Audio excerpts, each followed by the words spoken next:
The war between Russia and its neighbor Ukraine, which used to be part of Russia, has been going on for 2 months now. Establishment Western media tells us that the bad guys are Russia and that the good guys are Ukraine.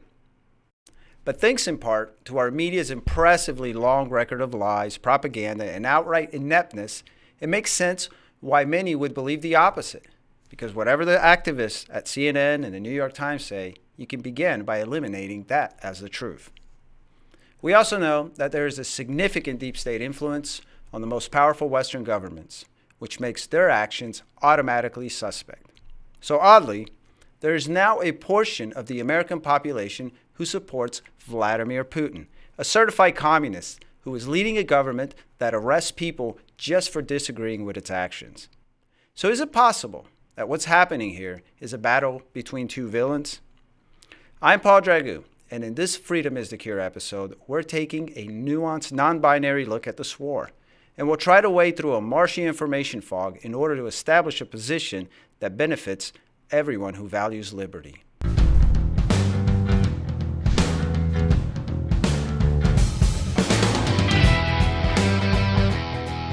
Joining me today is one of America's top investigative journalists. For nearly 4 decades, William Bill Jasper has been covering the most important stories. He served as an accredited correspondent at the United Nations in New York and at UN summits around the world. He has researched and written about the global collectivist threat extensively. He is the author of the United Nations Exposed and Global Tyranny, Step by Step. He is also a senior editor for the New American Magazine. Bill, thank you for joining me. Thank you, Paul. Pleasure being here as always. So, Bill, on April 9, the New American published a piece that you wrote called Bucha Atrocities, where perpetrators Russian troops or Ukrainian Neonazis. You dare to cast doubt on the Western media storyline that blames the gruesome murders of men, women, and children in Bucha on Russian troops. You made a case for why those terrible atrocities could have been a staged attack by Ukrainian neo-Nazi forces, but you didn't draw any conclusions. So, Bill, why would Ukrainians kill their own people? And are you saying it's possible that Vladimir Putin's claim of a significant neo-Nazi presence in Ukraine might actually be true? So we have a number of things to unpack here, Paul. And first of all, you asked a question, is it possible that Ukrainian troops would have done this to Ukrainians? We don't have any trouble recognizing that Soviet and Russian troops under the charge of the Kremlin have any problem with killing their own people, killing Russian citizens. And so we need to kind of keep that in mind when we look at Ukraine. What I did in the article is look at the facts on the ground, literally the facts on the ground, as they are available thus far in Bucha, which is, for those who haven't been following it, although it's been all over the news since the beginning of the month, the beginning of April, some massacres took place there. This is a city northwest, 25 miles northwest of Kyiv. And on the first that we heard about this came from the New York Times, very reputable source, of course, the ones who still have not apologized for the huge Holodomor, the murder, execution by famine of millions of Ukrainians in the 1920s and 30s under Lenin and Stalin. So the New York Times reported on April 2nd that there were these terrible atrocities, and they showed photos. They had their photographer there of bodies lying in the street and mass graves. And there were reports of men, women, and children, of rape, beheadings, mutilations, dismemberment, very horrendous crimes. So no one is going to in any way defend those kinds of atrocities, and no human should. Right. However, the question is, who are the perpetrators? And so we were told that these were the Russian troops that did it as they were retreating from Bucha. We saw, here are the facts that are important in the case. On March 30th, the Russian troops retreated, left Bucha. Everybody seems to agree on that. On that day, the mayor of Bucha comes out. Actually, it was the following day, the 31st. He comes out and says on video, you can still see it on the Bucha Facebook page. I don't think they've taken it down. I didn't check this morning. I don't believe it has been disappeared yet. He is very exultant, and he is telling the people, this is a wonderful day of victory. The Russians have left. He goes on, and there's nothing about the horror, nothing about these bodies lying all over the street, which one would expect. Дорогі друзі, шановна Бучанська громада, 31 березня віде історію нашого населеного пункту всієї територіальної громади як день звільнення від російських орків, від російських окупантів нашими Збройними силами України, наших населених пунктів. Тож сьогодні констатую, що цей день є радісний і велика перемога. We have a city councilwoman, Ekabetana, I forget her last name. She goes on social media. There's video of her, and she says, folks, the Russians left, but you have to stay in your homes because we now have the Azov battalion here, and they're going to cleanse the city. She uses those terms. We're going to cleanse the city of saboteurs and of collaborators. And so then 48 hours later, the New York Times, who says they came in with the Azov battalion, gives us these photos of bodies all over the street. Now, I've left out quite a number of things, but that's in a nutshell what we saw happen. And the conclusion, if you put everything together, the timeline and everything, is that the Azov battalion, which it has been notorious for years as a Nazi militia, which Zelensky's government brought into the government as an official military body. It was a private militia. They have been notorious, and not just by so-called right-wing media. All of in my article, I cite and give links to a number of the different left-wing Democrats who have brought forth charges against the Azov battalion going back several years, and in fact conditioned U.S. aid to Ukraine several times on not giving any to the Azov battalion or any of the groups associated with them. Right. And you do, like you said, you include in your article lots of support for our own government has acknowledged what the Azov battalion is capable of. So are you saying, or is there some sort of suggestion that maybe the reason those people were killed, say if they were killed by the Ukrainians, was for, maybe for siding with Russia? Is there, I don't know that much about that side of Ukraine, but we know that there is some Russian support there. Could that be a possibility? It absolutely could be. I have not met any of the Azov battalion myself. I have not been there on the ground. I've talked to people who have.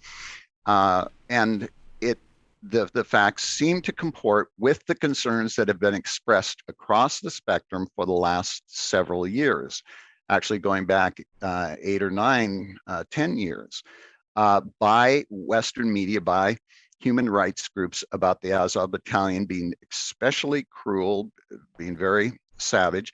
Now, I tend to look at all of those things very skeptically, as do many other people who've witnessed what's happened here in this country, particularly over the last 5 years. We're accustomed to being accused. Anyone who is to the right of Nancy Pelosi or Joe Biden of being accused of being Nazis, fascist, racist, etc. Right, and so when a foreign group is accused of being fascist or Nazi or whatnot, we should be skeptical as well. However, in this case, it seems from long before this incident came about, long before the Russian invasion, that the Azov battalion had earned its stripes as a genuine Nazi. In fact, some of the people who were involved, they say they're not even neo-Nazi. They're Nazi. They wear the SS Wolf Angel symbol on their uniforms and on their helmets, etc. So they identify as being Nazis. So in this particular instance where Putin said he was cleansing the area of the neo-Nazis, he used that as one of his excuses for invading.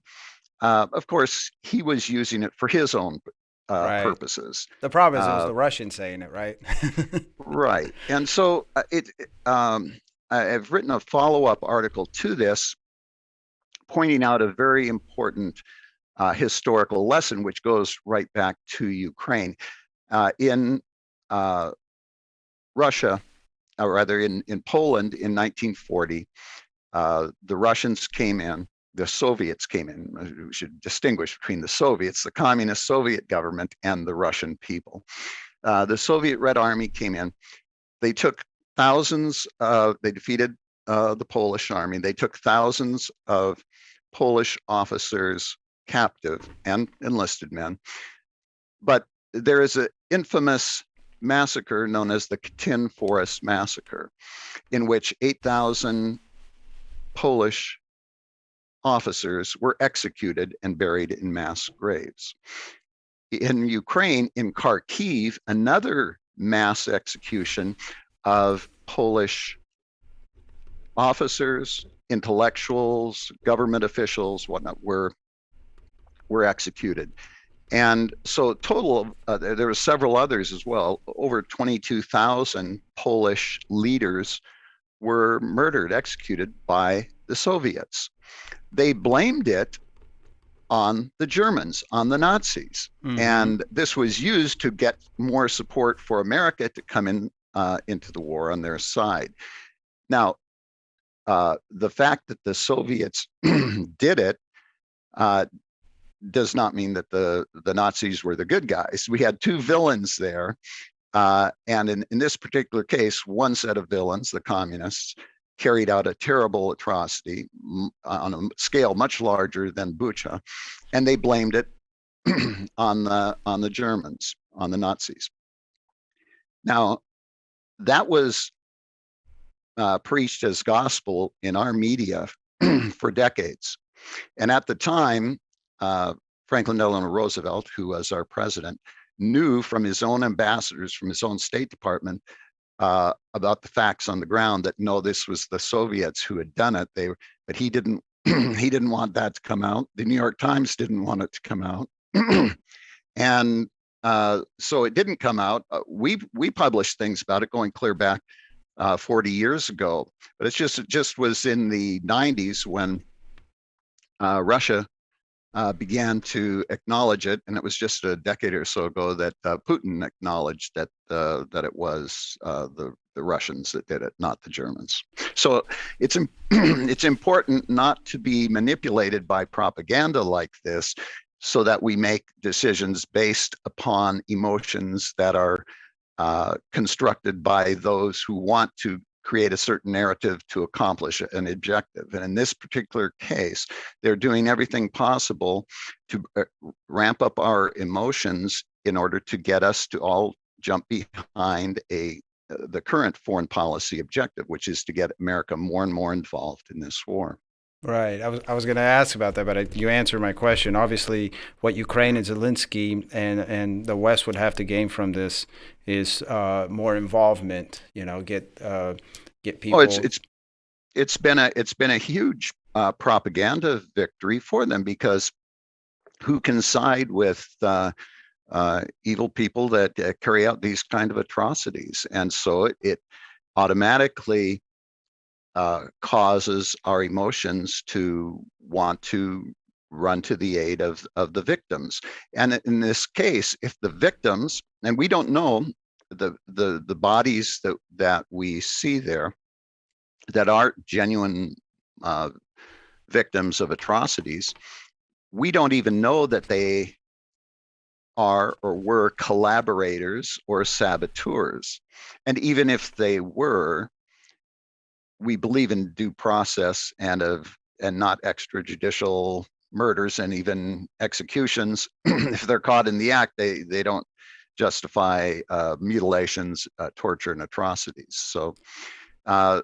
So if the facts as we know them tend to show that this was the Azov Battalion. There's another battalion known as the Safari Special Forces Battalion, which is not as notorious as the Azov, but according to many other reports, is also guilty of these kinds of atrocities. They were in there also.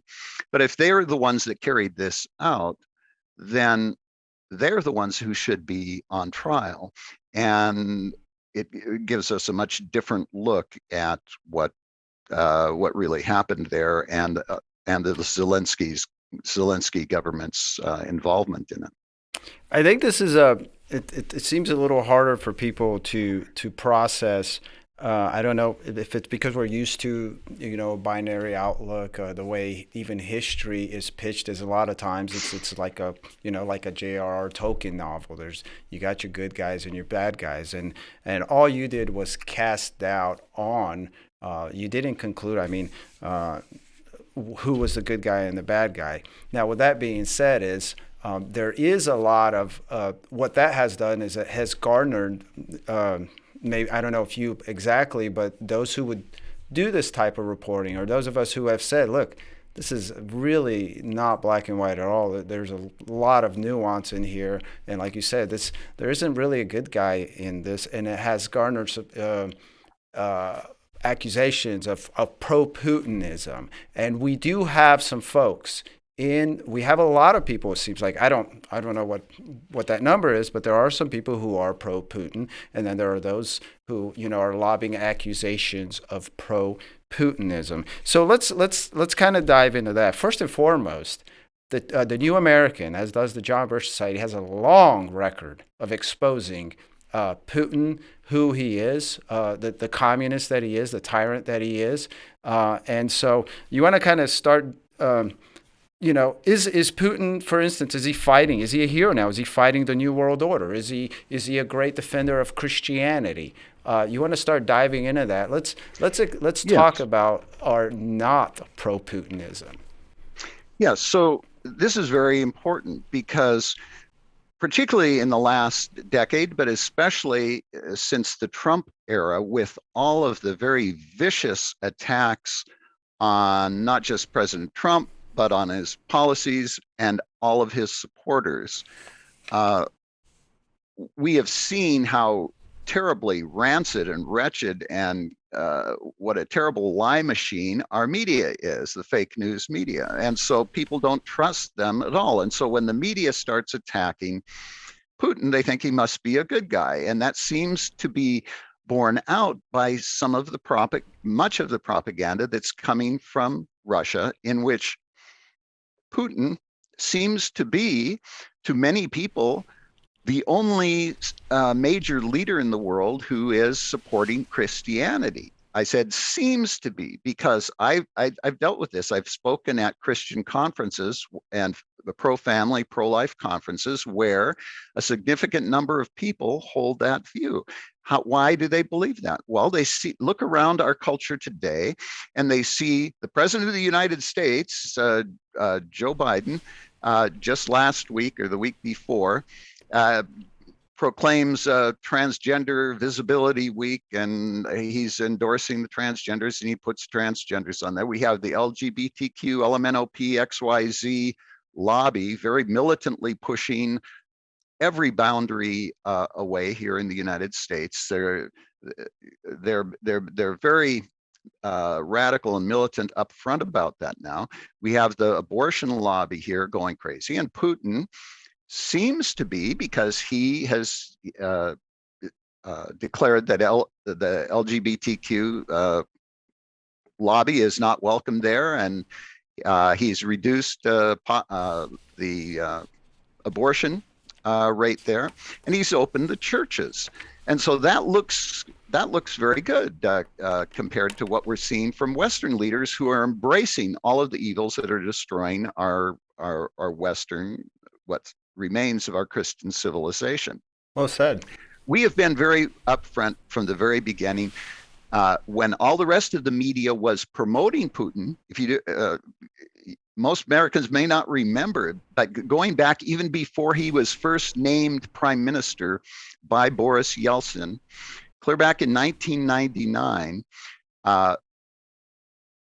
Putin was welcomed to write a front page op-ed story for the New York Times. And so he was first introduced to the Western world by the New York Times, and he had a essay title or op-ed titled "The War We Are In" or something like that. Anyway, I have it in one of my new stories that's coming out, and we wrote about it at the time. He was saying, "Look, we're just like you. We have a terrorism problem here, and we need to come together, the West and Russia, and fight terrorism together." And the New York Times was all in favor of that. They're saying, yes, Putin seems to be a great guy. And so then after he gets put in as prime minister, they gave a bunch more. And so the rest of our media did too, promoting Putin, saying, oh, he loves jazz. He's a great new potential ally for us. We were saying, no, he's KGB. He's been KGB his whole life. Yes, it's possible. There are Saul Road to Damascus conversions, but we've got to see proof. The rest of the media was all over him.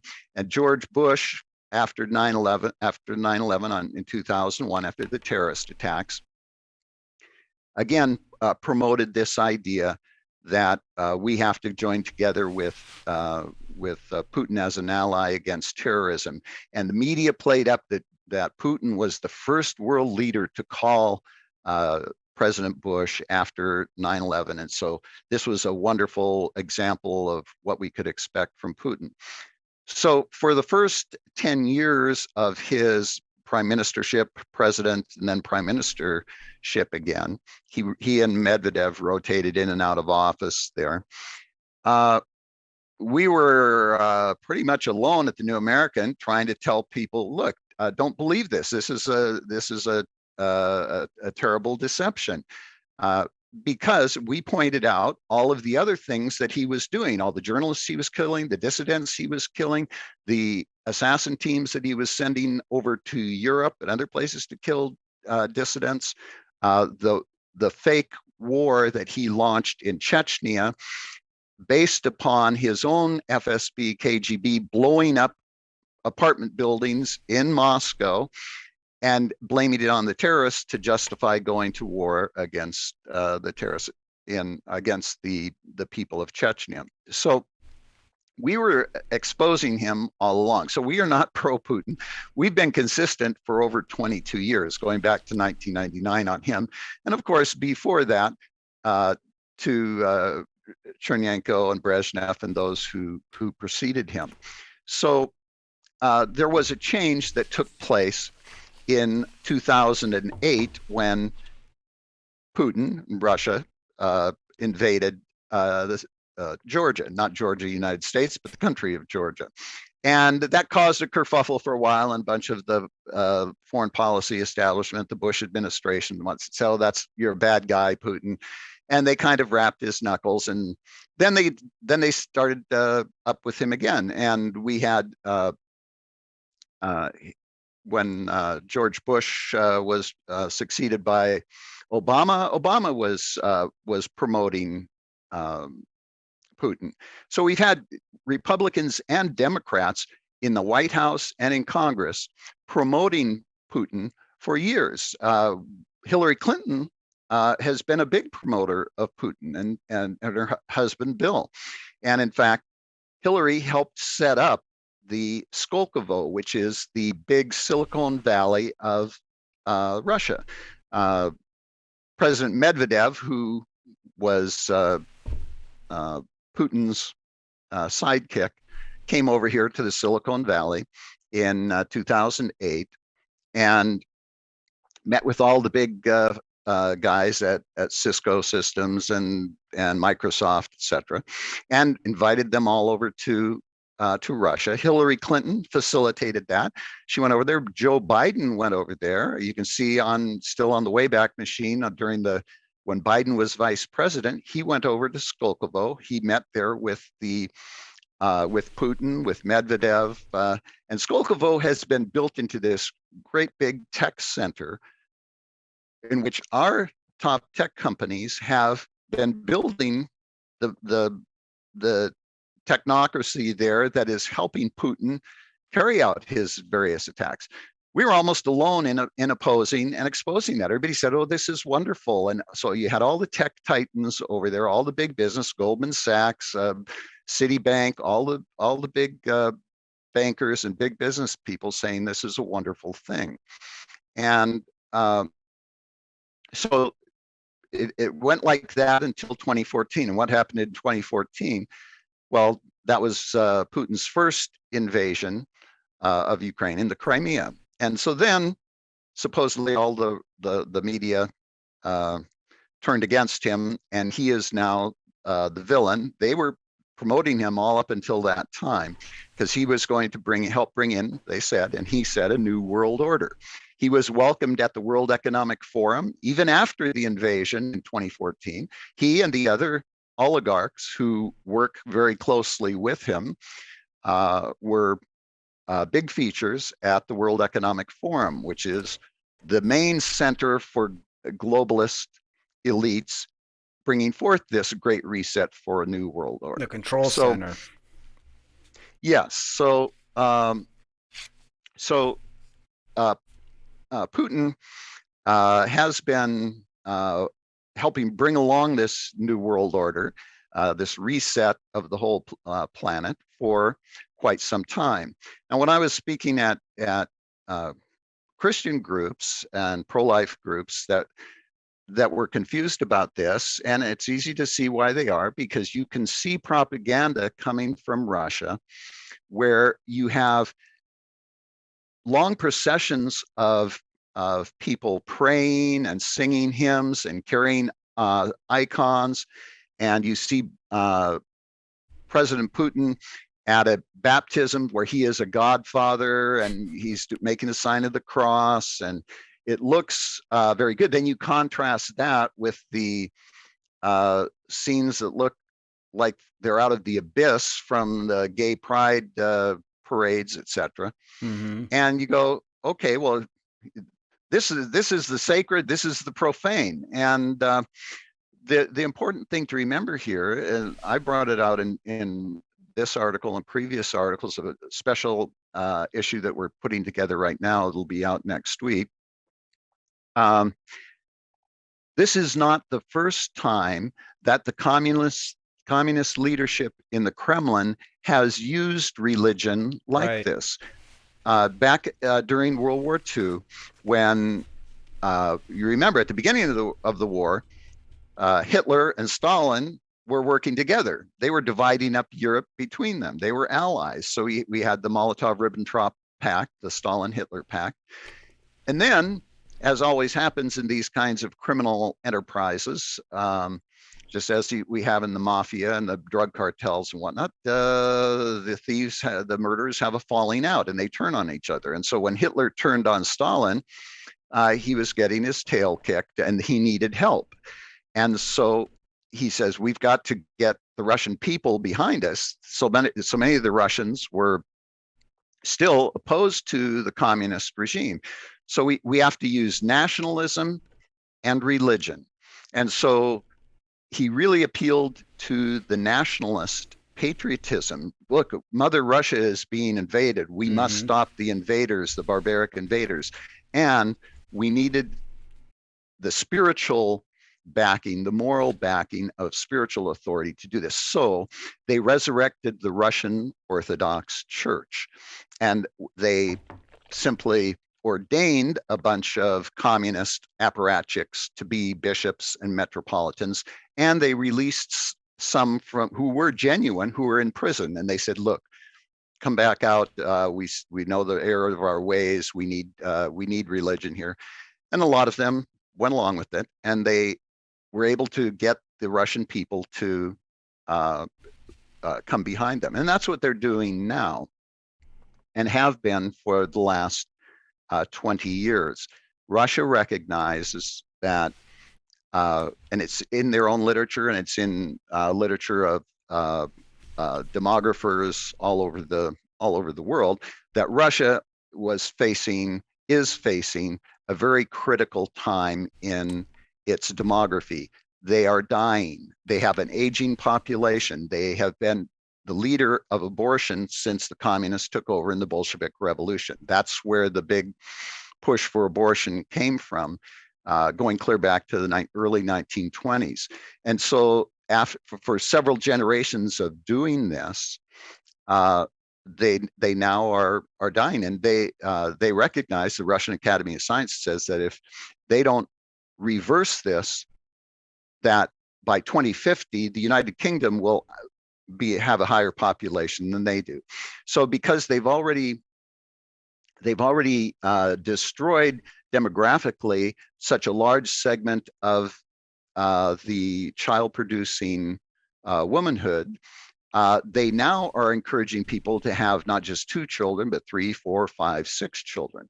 And they say that might not even be enough. So we're going to have to import from Dagestan, Tajikistan, the Stan sisters, etc., more population, younger population. But that would be a little bit problematic because so many of them are Muslim, and that could cause more friction. So what we're seeing now in the suppression of abortion and of the LGBTQ, because they recognize that if you have a bunch of lesbians, homosexuals, whatnot, they're not going to naturally have children. They're going to have to.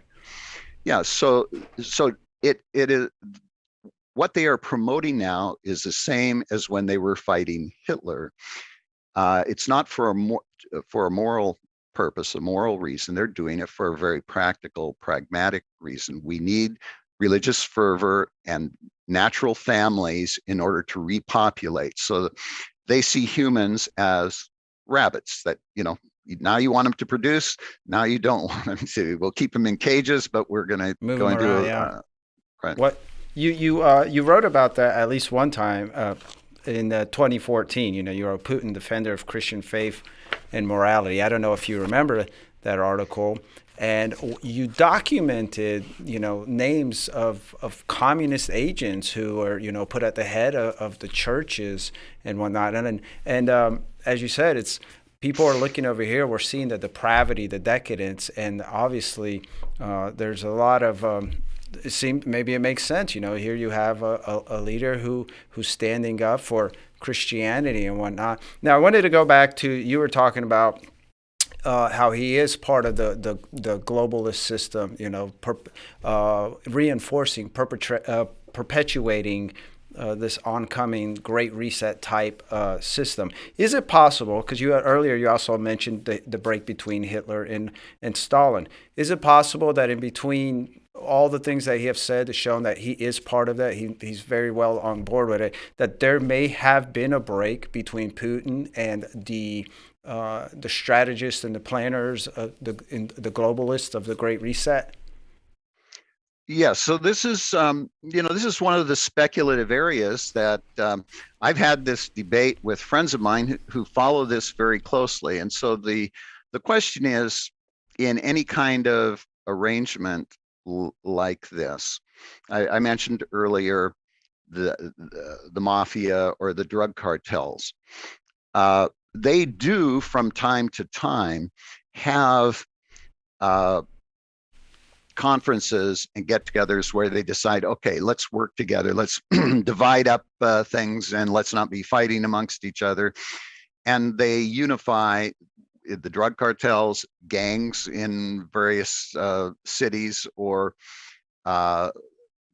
traditionally we know about the Mafia doing this, the various Mafia families. And at times, they completely work together, and at various times, they pretend to be fighting amongst each other to play off law enforcement against and government agencies. But many times, they actually do end up fighting amongst themselves. And so when we're looking here at at Putin, and not just him, but Ukraine, Belarus, as it's called now, or Tajikistan, or any of the other Stan sisters that are former communist countries. They're still run by former communist intel operatives. It's always difficult to know how much of this cooperation they're doing with the West, and then the breaks to the West, how much of it is real and how much of it is staged. We do know this, that as much as the Biden administration and the media, from the start of the war, when they began putting sanctions upon Russia, we were told, "Oh, this is gonna destroy Russia," and the ruble went down overnight by 40%. It has since recovered, and we look at the sanctions that were supposedly going to destroy Putin, and we see that really they didn't do the things that they should have done if they really wanted to punish him. In fact, they drove up the price of oil, and he has benefited from this. Putin has. And we've been hurt more by him than they have, haven't they? Sure. And if he really wanted to hurt Putin, if Biden's administration, who's totally World Economic Forum, Council on Foreign Relations, Global New World Order. I mean, his Build Back Better program was taken right from the United Nations and the World Economic Forum. Verbatim, right? Verbatim. I mean, he and Boris Johnson and Justin Trudeau and all the rest of these World Economic Forum apparatchiks were all saying the same thing, the exact same words: build back better, build. Mm-hmm. So it was all contrived. If Biden truly wanted to hurt Putin, he would have done what Donald Trump did. Donald Trump released our energy industry to go forward and produce our coal, our oil, our natural gas, and not only make America net energy independent, but where we were actually exporting and earning money from our energy resources. Biden has made us more dependent upon Russia, and not only us, but because of supply and demand, has made many of the other countries of Europe and other countries that are dependent upon imports of energy, made them net exports of financing to Putin. So if he really wanted to hurt Putin, he'd release the Keystone Pipeline. He'd say, drill, baby, drill. We're going to go after all of our different energy sources and use them as we should. But he's not doing that. There's another very important thing showing playing together into the World Economic Forum Great Reset program. One of the central features of the Great Reset, which is the program put forward by the World Economic Forum, by Klaus Schwab and all of his Davos billionaire elites, is the imposition of a cashless society. They've called for central bank digital currency, CBDC. Mm-hmm. And on March 9th of this year, for the first time, the President of the United States issued an executive order to begin putting us into a central bank digital currency. So what does that mean? That means, as the World Economic Forum has explained it, that we will end up with, if they are successful, a social credit system, digitized currency like they have in communist China. How do we know that? Well, Xu Min, who's one of the top economists for China, and who has helped design their digital currency, is one of the big head guys at the World Economic Forum. And when they have, you can go online to the World Economic Forum, look up central bank digital currencies, and you will see Xu Min and other communist Chinese economists right there at the World Economic Forum with all the billionaires of Klaus Schwab and Bill Gates and Richard Branson and Mike Bloomberg. All of those folks, they're in real tight with the communist Chinese, and they think that that's a wonderful system. And so on March 9th, and this is executive order, President Biden said, we're going to start exploring. He wants the Federal Reserve and the Treasury Department to start exploring, he said, the central bank digital currency. They're not exploring it. This has already been the Federal Reserve, the Bank for International Settlements, Bank of England, Bank of Canada. All the central bankers have been meeting they do every year at the Jackson Hole, Wyoming conference, and at the World Economic Forum, and at the Group of 30.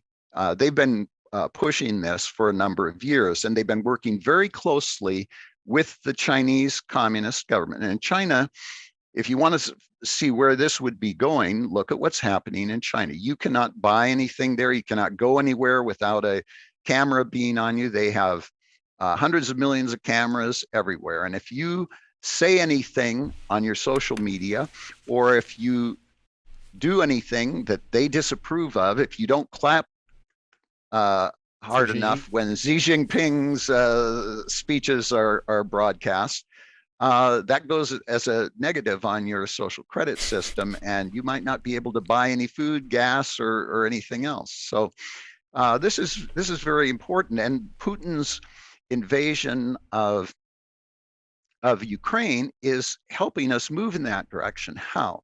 It's going to, along with what we've already seen happen in the last two years with COVID and all the massive spending that is now starting to really be seen in the inflation as all of that comes into the system. The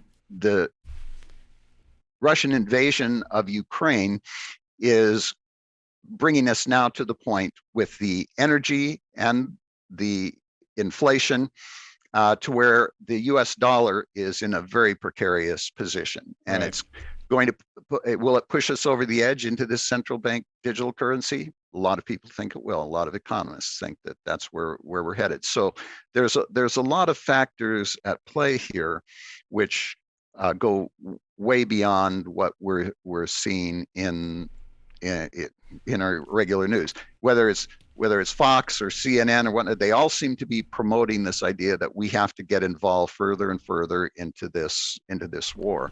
Well, Bill, let's finish it up. Let's wrap it up with this, because I think this put a good bow tie on it. There's no real heroes here. We've established that this is dangerous all around. What is a winning position? What is a position that people who love liberty, those of us who value it and want liberty to prevail, should take? How do we look at what's going on in this conflict in the context of liberty prevailing? Well, that's a tough question, and it's tough to answer, because the globalists who are pushing the current narrative know how powerful it is for good people to see injustice on this kind of a scale, and to see all the tragedy that's happening with the victims, the refugees, the people who are being killed, the devastation that is being caused, and to not respond in a heroic way. We should go in and help. We're being manipulated there. So there is nothing that we can do to actually stop this in terms of going in under NATO or the UN and fighting the Russians on this issue. We don't want it to go into nuclear war. The effort now is to get us to commit more fully in NATO, and this is being used to pull more of the countries of Europe into NATO, to feel that we have to have our membership in here in order to survive against Russia. That is destroying more of the sovereignty of the nation state and pushing people more and more into regional governments, which is what NATO and the EU have become for all of Europe. And it is empowering the United Nations. right now, the big push is on to use this as an example to empower the International Criminal Court at the United Nations, because we have these atrocities. We have to bring Putin and all these other people to trial. That can be used against us. They want to empower NATO, and I've done other articles on NATO showing all of the ultra communists, including terrorists, former terrorists, that are running various parts of NATO. And so NATO is not a good organization for us to rely on for anything there. Or to be part of, right? To be part of. So the answer for Americans is to go back to our Constitution. Our Constitution does not give the federal government authority to go off on all these different things. If they're going to get involved in something, they have to actually declare war. Congress has to declare war. And if Congress declares war, then at least you have a backing of the American people, presumed, for them to do it. If not, they'll be voted out of office. We have seen since World War II, the United States get involved in one conflict after another, never with a declaration of war. Right. And that just gives the president then basically unlimited power to conduct warfare all over the world. Well, Bill, thank you so much. Thank you for your time. Thank you for taking the time to explain this complicated mess. So we look forward to having you back, and we look forward to your upcoming work on it. So, folks, thank you. The deep state is using Russia's invasion of Ukraine to empower and expand NATO, along with other international organizations like the United Nations. This is all part of the effort to build a new world order. If the globalists have their way, we can expect more foreign wars as well as attacks on American principles. The Biden administration has sent U.S. troops to Eastern Europe. But rather than entangling ourselves further in NATO and Russia and Ukraine, the U.S. should fully withdraw from NATO. NATO is a UN subservient alliance, and it threatens U.S. national sovereignty.